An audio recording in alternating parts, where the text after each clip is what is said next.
بسم الله الرحمن الرحيم. الحمد لله رب العالمين، والصلاة والسلام على سيد الأنبياء والمرسلين محمد وعلى آله وأصحابه أجمعين. أما بعد، فأعوذ بالله من الشيطان الرجيم. بسم الله الرحمن الرحيم.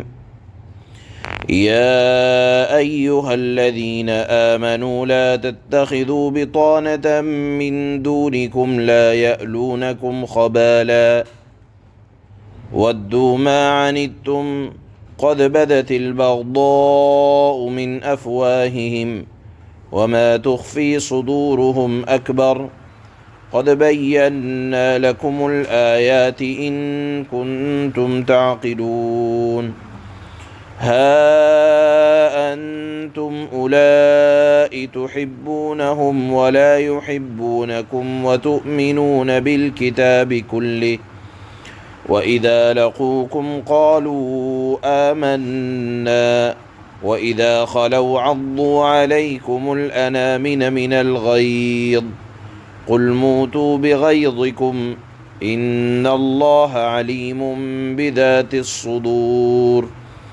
إن تمسسكم حسنة تسؤهم وإن تصبكم سيئة يفرحوا بها وإن تصبروا وتتقوا لا يضركم كيدهم شيئا إن الله بما يعملون محيط. صدق الله مولانا العلي العظيم. یہ آیات خاص واقعے سے تعلق رکھتی ہیں. اس واقعے کو سمجھنے سے پہلے یہ بات ذہن میں رہے کہ اللہ کے نبی صلی اللہ علیہ وسلم جس وقت مدینہ منورہ تشریف لائے تو وہاں یہودیوں کی بھی بستیاں تھیں، اور وہاں پہلے سے دو قبیلے آباد تھے، جن دو قبیلوں کا نام تھا اوس اور خزرج. ایک قبیلے کا نام اوس اور دوسرے قبیلے کا نام خزرج. انہی حضرات نے اسلام کو، ایمان کو قبول کیا. اللہ کے نبی صلی اللہ علیہ وسلم کے مدینہ منورہ آمد سے قبل چونکہ یہودیوں کی بھی بستیاں تھیں اور یہ دونوں قبیلے اوس اور خزرج یہ بھی وہاں رہا کرتے تھے، تو یہودیوں سے ان کے تعلقات پڑوس ہو جانے کی وجہ سے دوستانہ بن گئے تھے، اور وہ تعلقات اسلام کے بعد بھی قائم رہے. مسلمان یہودیوں کی دوستی کی بنیاد پر اور ان پر اعتماد کر کے بعض رازدارانہ باتیں ان کو بتلا دیا کرتے تھے، اور اسی طرح بعض منافقین سے بھی دوستی ہوتی تھی، اور مسلمان ان کو مسلمان سمجھ کر پوری احتیاط نہ کرتے تھے، اور اللہ کے نبی صلی اللہ علیہ وسلم آپ اگر کوئی پلاننگ کرتے تو وہ مسلمان ان کو اپنا سمجھ کر بتلا دیا کرتے تھے. اللہ نے مسلمانوں کو آگاہ کیا، کیا فرمایا؟ یا ایھا الذین آمنوا لا تتخذوا بطانة من دونکم، کہ مسلمان خبردار رہیں، مسلمانوں کے سوا کسی کو اپنا رازدار نہ بنائیں، نہ یہود پر اعتماد کریں نہ نصارہ پر. تم تو اللہ نے فرمایا کہ تمام انبیاء پر تمہارا ایمان ہے، اور دیکھو حضرت موسیٰ ہوں، حضرت عیسیٰ ہوں، مسلمانوں کا تمام انبیاء پر اور تمام انبیاء کی کتابوں پر ہمارا ایمان ہے. ہمارا ان کی کتابوں پر ایمان ہونے کے باوجود وہ ہمیں اپنا نہیں سمجھتے، اور اللہ نے فرمایا کہ تمہارے اوپر تو وہ، تمہارے نبی پر تو وہ ایمان نہیں لاتے، تو تم کیسے ان کو اپنا رازدار بنا لیا کرتے ہو؟ اللہ نے فرمایا ان کی دلی خواہش یہ ہوتی ہے کہ وَدُّوا مَا عَنِتُّمْ، کہ ان کی خواہش یہ ہوتی ہے کہ تمہیں تکلیف اٹھانے میں کوئی دقیقہ جانے نہ دیں۔ قَدْ بَدَتِ الْبَغْضَاءُ مِنْ أَفْوَاهِهِمْ، اللہ نے فرمایا کہ ان کے منہ سے تمہاری عداوت اور بغض ظاہر ہوتا ہے۔ وَمَا تُخْفِي صُدُورُهُمْ أَكْبَرُ، اور دلوں میں تو تمہارے لیے انتہائی بغض ان کے دلوں میں بھرا ہوا ہے، اور ان کی خواہش یہ ہوتی ہے کہ تمہیں تکلیف پہنچ جائے تو وہ خوش ہوتے ہیں، اور اگر تمہیں کوئی خوشی کی خبر پہنچے تو وہ دانتوں کے نیچے انگلی چبایا کرتے ہیں کہ ان کو یہ عافیت کیوں نصیب ہو گئی۔ اللہ نے وہاں بسنے والے، اگرچہ واقعات تو عام ہیں، یہ واقعہ یا یہ آیات کا مضمون تو اگرچہ عام ہے، لیکن یہ آیات نازل ہوئی تھی مدینہ منورہ کے یہودی اور وہاں کے منافقین کے بارے میں۔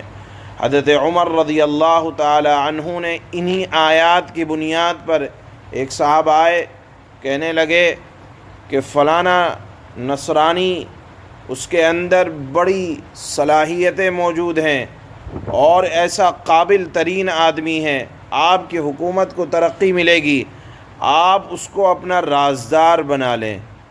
حضرت عمر رضی اللہ تعالی عنہ نے فرمایا کہ اللہ تو منع کرتا ہے کہ تم ان کو اپنا رازدار نہ بناؤ، اور تم کہتے ہو کہ ان کو رازدار بنا لو، تو میں مسلمانوں کو چھوڑ کر اندرون کے معاملات میں کسی صاحب ایمان ہی کو اپنا رازدار بنا سکتا ہوں، ایمان کے علاوہ اللہ نے صریح آیت ہے کہ کسی کو اپنا رازدار نہ بناؤ۔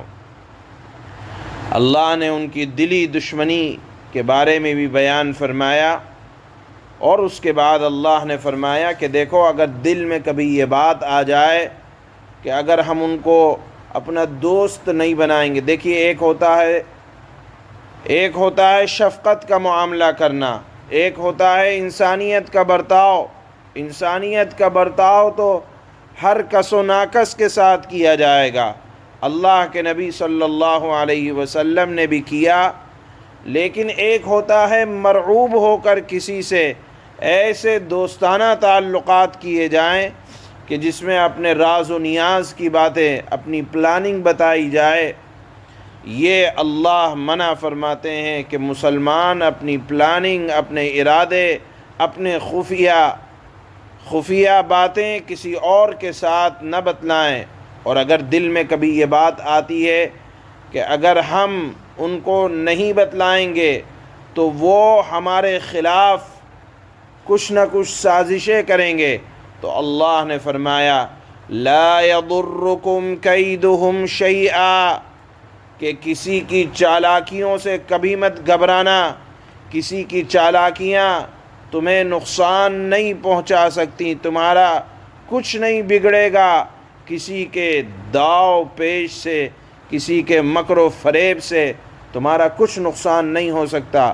ہاں، دو شرطیں اللہ نے بیان فرمائی کہ دو شرطوں کے ساتھ اگر تم قائم ہو، وہ دو شرطیں کیا ہیں؟ وَإِن تَصْبِرُوا وَتَتَّقُوا لَا يَضُرُّكُمْ كَيْدُهُمْ شَيْئًا۔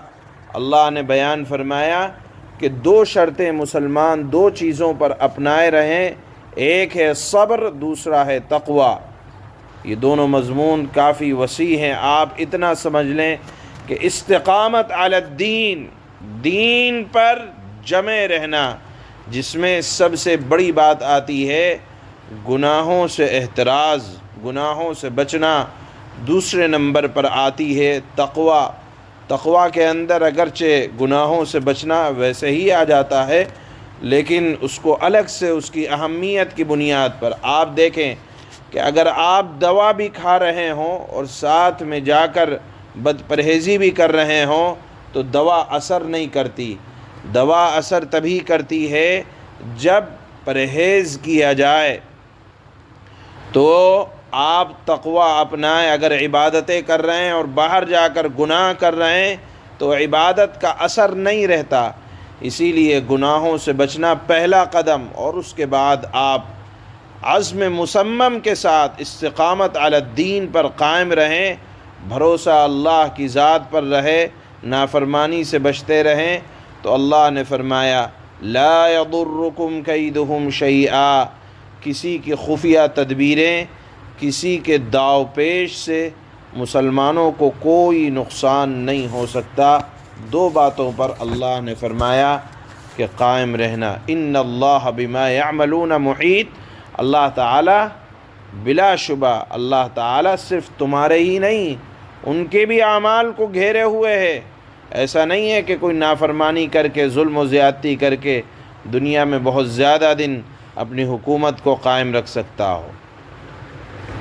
اللہ فرماتے ہیں یا ایہا الذین آمنوا لا تتخذوا بطانة من دونکم لا يألونكم خبالا ودوا ما عنتم قد بدت البغضاء من أفواههم وما تخفي صدورهم أكبر قد بينا لكم الآيات إن كنتم تعقلون۔ اے ایمان والو، اپنے سے باہر کے کسی شخص کو رازدار نہ بناؤ۔ اسی لیے کہا جاتا ہے کہ مسلمانوں کے عائلی مسائل ہوں، خاندانی مسائل ہوں، اجتماعی معاملات ہوں، قومی مسائل ہوں، ملی مسائل ہوں، اس میں مشورہ مسلمانوں سے ہی لیا جائے گا۔ آپ نے سنا ہوگا کہ مسلم پرسنل لا بورڈ کے اندر جو مسلمانوں کے لیے ہی خاص ہے، یا پھر آپ نے سنا ہوگا کہ وقف بورڈ کے اندر مشورے کے لیے صرف مسلمان ممبر ہونا ہی ضروری کیوں ہے؟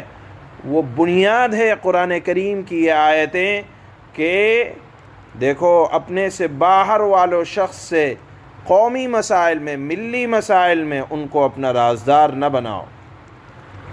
اللہ فرماتے ہیں اے ایمان والو، اپنے سے باہر کے کسی شخص کو رازدار نہ بناؤ۔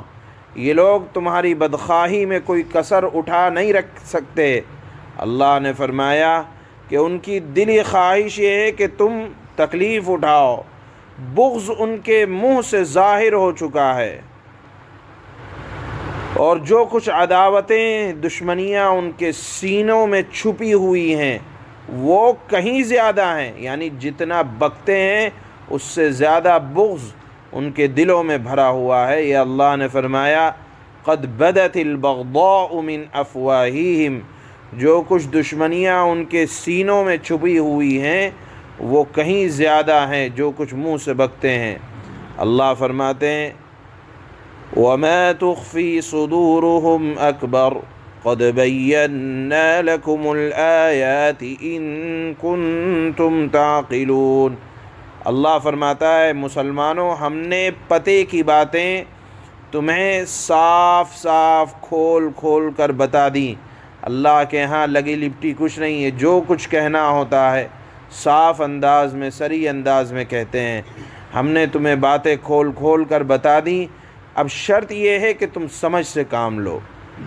ہا انتم اولائی تحبونہم ولا یحبونکم وتؤمنون بالکتاب کلہ وإذا لقوكم قالوا آمنا وإذا خلوا عضوا عليكم الأنامل من الغيظ قل موتوا بغيظكم إن الله عليم بذات الصدور۔ دیکھو تم تو ایسے ہو مسلمانوں کہ تم تو ان سے محبت رکھتے ہو، کیونکہ ہمارا ایمان ہے، تمام انبیاء برحق ہیں، ان کی کتابیں برحق ہیں، ہمارا ان کی کتابوں پر بھی ایمان ہے، ان کے انبیاء پر بھی ایمان ہے، مگر وہ یہود و نصارہ تم سے محبت نہیں رکھتے، اور تم تو تمام آسمانی کتابوں پر ایمان رکھتے ہو۔ اور ان کا حال یہ ہے کہ وہ جب تم سے ملتے ہیں تو کہتے ہیں کہ ہم قرآن پر ایمان لائے، اور جب تنہائی میں جاتے ہیں تو تمہارے خلاف غصے کے مارے اپنی انگلیوں کے پورووں کو چباتے ہیں۔ قُلْ مُوتُوا بِغَيْظِكُمْ إِنَّ اللَّهَ عَلِيمٌ بِذَاتِ الصُّدُورِ، ان سے کہہ دو کہ اپنے غصے میں خود مر رہو، اللہ سینوں میں چھپی ہوئی باتیں خوب جانتا ہے۔ إِن تَمْسَسْكُمْ حَسَنَةٌ تَسُؤْهُمْ وَإِن تُصِبْكُمْ سَيِّئَةٌ يَفْرَحُوا بِهَا وَإِن تَصْبِرُوا وَتَتَّقُوا لَا يَضُرُّكُمْ كَيْدُهُمْ شَيْئًا إِنَّ اللَّهَ بِمَا يَعْمَلُونَ مُحِيطٌ۔ اگر مسلمانوں تمہیں کوئی بھلائی مل جائے تو ان کو برا لگتا ہے، اور اگر تمہیں کوئی تکلیف پہنچے تو یہ اس سے خوش ہوتے ہیں۔ اگر تم صبر اور تقوی سے کام لو تو ان کی چالیں تمہیں کوئی نقصان نہیں پہنچائیں گی۔ معلوم یہ ہوا کہ ان کی چالیں نقصان پہنچا سکتی ہیں کب؟ جب شریعت پر استقامت علی الدین نہ ہو تو وہ تمہیں نقصان پہنچائیں گے۔ اللہ نے فرمایا کہ ان کی چالوں کو ناکارہ بنانے کے لیے تم شریعت پر مستقیم رہو، اور جو کچھ یہ کر رہے ہیں وہ سب اللہ کے علم میں اور اللہ کی قدرت کے احاطے میں ہے۔ سبحان اللہ۔